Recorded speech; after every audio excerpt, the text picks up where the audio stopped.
पाकिस्तान को लगा कि भारत 1962 का युद्ध चाइना से बुरी तरह हारा है, क्योंकि जब ये 1962 का युद्ध जवाहरलाल नेहरू हारे थे तो हर लोग इसको कोसते थे, क्योंकि सब बोलते थे कि तुम जब भारत चीनी भाई एयरफोर्स का यूज नहीं करेंगे, इसलिए सबको इसी का दोष देते थे। और भारत के सैनिक का जो मनोबल था वो बिल्कुल बुरी तरीका टूटा हुआ था। इसी का फायदा उठा के पाकिस्तान सोचा कि भारत तो 1962 का युद्ध जो है वो बुरी तरीका से हारा हुआ है, सो ऐसा करते हैं इसी पर भारत पे हमला किया जाए, फिर से होगा गजवाई हिंद। अब गजवाई हिंद होगा और क्या किया, गुजरात को वो बोला कि ये जो गुजरात का कच्छ है ये मेरा है, बोल दिया सीधे गुजरात का कच्छ मेरा है।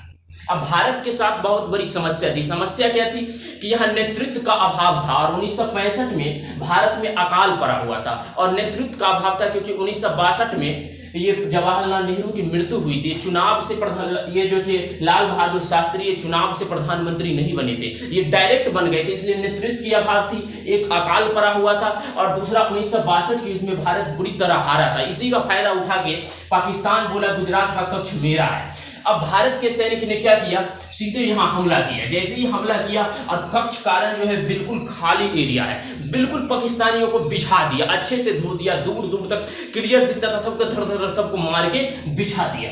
मार के बिछाने के बाद क्या हुआ, पाकिस्तान को यहाँ से भाग निकला। भागने के बाद पाकिस्तानियों का काम है कि जब वो युद्ध में नहीं जीतता है तो किसी भी युद्ध में वो मजहब को जरूर घुसाता है, इसलिए वो यहाँ कहाँ पहुंचा, ये कश्मीर में पहुंचा। कश्मीर में घुस करके और उसमें कश्मीरी के जनता में मिल गया, और ये क्या करता था, इंडियन आर्मी को मारता था, विद्रोह फैलाता था, क्योंकि वो दुनिया को दिखाना चाहता था कि ये कश्मीर जो है वो भारत के साथ नहीं रहना चाहता है, और इसलिए पाकिस्तान जो है ये भारत से युद्ध लड़ना चाहता है। अब भारत के पास बहुत बड़ी समस्या थी। समस्या ये थी कि 1962 का युद्ध अभी बिल्कुल सही तरीका से समाप्त भी नहीं हुआ था, और भारत में 1965 में अकाल पड़ा हुआ था, नेतृत्व की अभाव थी। अब लाल बहादुर सोच रहे कि क्या करे, और पाकिस्तान के पास क्या था कि सेवर जेट था। पाकिस्तान के पास क्या सेवर जेट था, ये जिसमें मिसाइल लगी होती थी, और भारत के पास उस समय एक साधारण जहाज था जिसमें हेवी मशीन गन लगा हुआ था, इसमें कोई मिसाल नहीं थी। और अमेरिका जो दिया था पाकिस्तान को पैटर्न टैंक, जो एशिया का सबसे बड़ा टैंक था, मतलब एशिया में ऐसा कोई हथियार ही नहीं था जो उस पैटर्न टैंक को मार के गिरा सके। इसी बात का फायदा उठा लिया, कश्मीर में हमला किया। उसके बाद भारत के सैनिक क्या किए, भारत के सैनिक जब हमला मोड़ा और ये क्या किया, कश्मीर में एक ऑपरेशन जिब्राल्टर चला दिए। अब भारत के सैनिक एक ही दिन में ऑपरेशन जिब्राल्टर का जो हेड ऑफिस था उसको उड़ा दिया। यहाँ पर भारत की जो थल सेना था, भारत की थल सेना बहुत महत्वपूर्ण भूमिका निभाई, लेकिन यहाँ पर पाकिस्तान का जो एयरफोर्स था वो भारी पड़ गया। एयरफोर्स भारी क्यों पड़ गया, क्योंकि उसके पास सेवर जेट था, मिसाइलें लगी होती थी, मिसाइल खुद ढूंढ के मार लेता था, लेकिन भारत के पास तो साधारण हेवी मशीन गन था लगा हुआ, जो इसको टेढ़ा करना पड़ता, इसलिए एयरफोर्स भारतीय जहाज को मारने में सक्षम था, इसलिए एयरफोर्स को मार के गिरा देता था। अब भारत के एयरफोर्स सोचा कि क्यों नहीं ये जो है सेवर जेट है पाकिस्तान को, इसको चकमा दिया जाए। इसलिए क्या किया, भारत का था क्या नाड विमान, अपने नाड विमान को भारत क्या किया, ऊपर की तरफ उड़ाया इसको चकमा देने के लिए, और इसको बोला था कि तुम वापस चले आना, और ये नाड विमान को ताकि इसको रडार में आ सके, और नाड विमान को देख के ये सेवर जेट जो था वो सीधे ऊपर की तरफ गया, ऊपर की तरफ उड़ा, और इसको बोल दिया था कि तुम पीछे वापस लौट जाना। और ये भारत क्या किया, 10 नाड विमान को नीचे से उड़ा दिया। अब हेवी मशीन गन जो रहता है, एचएमजी जिसके पास रहता है, तो उसका एक फायदा क्या होता है, या तो वो पीछे से हमला करे, पीछे वाले को बहुत फायदा होता है, या तो ऊपर वाले का फायदा होता है। अब ये बीच में घिर गया था, क्योंकि अगर ये ऊपर जैसे ही जाएगा तो ये ज्यादा हाइट पे ये मार के गिरा देगा, और ये नीचे आए घूम के तो किसी को मार नहीं सकता है, अब नीचे भी नहीं आ सकता, इसलिए बीच में पाकिस्तान के सेवर जेट फंस गया, और इसी बीच में सेवर जेट को मार के गिरा दिया गया। मतलब भारत के नाड विमान इस सेवर जेट को इतना बुरी तरीका मार के गिराया कि पाकिस्तानी अब एयरफोर्स कह रहा है कि अब सेवर जेट दोबारा उड़ान नहीं भरेगा। एयरफोर्स गया काम से। उसके बाद यहां तो मार खा रहा था, क्योंकि एयरफोर्स जब भारत के सैनिक को बोला कि अब पाकिस्तान का कोई भी जहाज अब नहीं उड़ेगा, बस अगले ही दिन क्या किया, पाकिस्तान के सैनिक लाहौर पहुंच गया, और लाहौर के स्कूल पर जो पाकिस्तान का झंडा लगा हुआ था उसको हटा दिया और अपना तिरंगा लहरा दिया भारत के जवानों ने। उसके बाद ये पाकिस्तान क्या किया, भारतीयों को धोने के लिए अमेरिका जो दिया था पैटर्न टंक, वो पैटर्न टैंक निकाला और यहाँ से गुजरात से इसके अंदर चला गया, गुजरात से हमला कर दिया।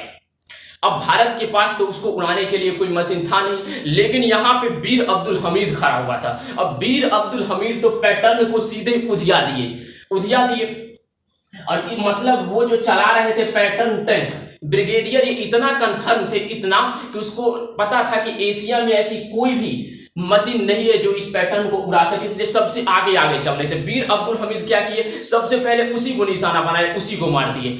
मरने के बाद एक ब्रिगेडियर की पत्नी जब भारत में आई थी सफेद झंडा लेके, तो उसको अपनी लाश को लेने के लिए तो भारत के सैनिक बोला था कि इस समय हम तुम्हें चाय के सिवा कुछ नहीं दे सकते, क्योंकि मरा हुआ बहुत दिन हो चुका है और अगर छोड़ देते तो पशु पक्षी खा लेता, इसलिए हम उसको जनाजा पढ़ा के दफना दिया। इस समय हम तुम्हें चाय के सिवा कुछ नहीं दे सकते, और वो वापस पाकिस्तान चली गई थी।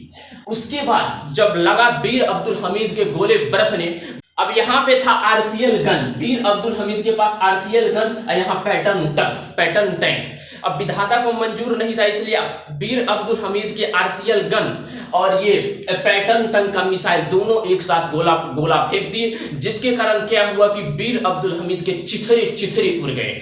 और एक गांव है, धामूपुर गांव है, गाजीपुर डिस्ट्रिक्ट उत्तर प्रदेश, वहां आज भी वीर अब्दुल हमीद के याद में बनाया गया, स्मारक बनाया गया है। अब यहाँ क्या हुआ, उसके बाद भारतीय सेना को खून खौला और यहाँ पर नहर खोल दिया। नहर खोलने के कारण क्या हुआ कि यहाँ पर इतना पानी लग गया, पाकिस्तानियों का पैटर्न टैंक उसी में फंस गया। और उसके बाद क्या हुआ कि भारतीय सैनिक ने पाकिस्तानी 100 टैंक को मार के गिरा दे। एकमात्र भारत और पाकिस्तान की सीमा है जहां टैंकों का कब्र बना हुआ है, उस पर लिखा हुआ है पाकिस्तानियों टैंक नंबर प्लेट के साथ लगा हुआ है। अब उसका थल सेना भी मराया। उसके बाद बचा नेवी। अब नेवी बचा तो नेवी के पास जो था जहाज था वो एकदम सटीक मिसाइल मारता था, लेकिन इसका रेंज जो था वो बहुत कम था। तो भारतीय के पास जुगाड़ की कमी थोड़ी है। भारतीयों ने क्या किया, उस जहाज को यहां से खींच के बांध के और यहां ले गया कराची में ले गया और कराची में ले जाके लगा दिया।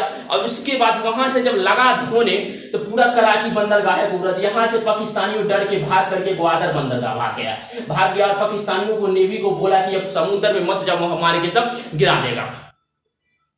अब यहाँ इसका एयरफोर्स मराया, थल सेना मराया, नेवी मराया।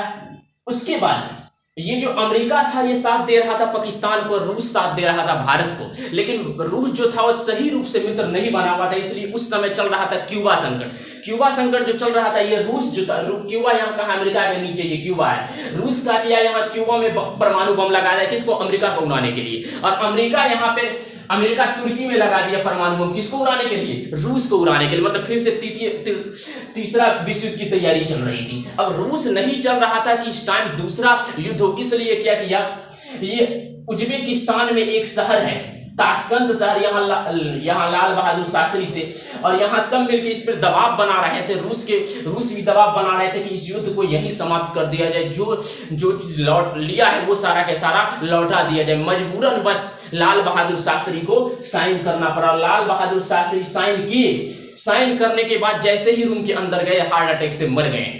अब भारत के मीडिया वाले ने छाप दिया कि भारत के लाल ताशकंद में भारत को बेचा। समझिए, वैसे इंसान को जो मतलब पूरा प्रेशर से घिरा हुआ था और तब जाके साइन किया।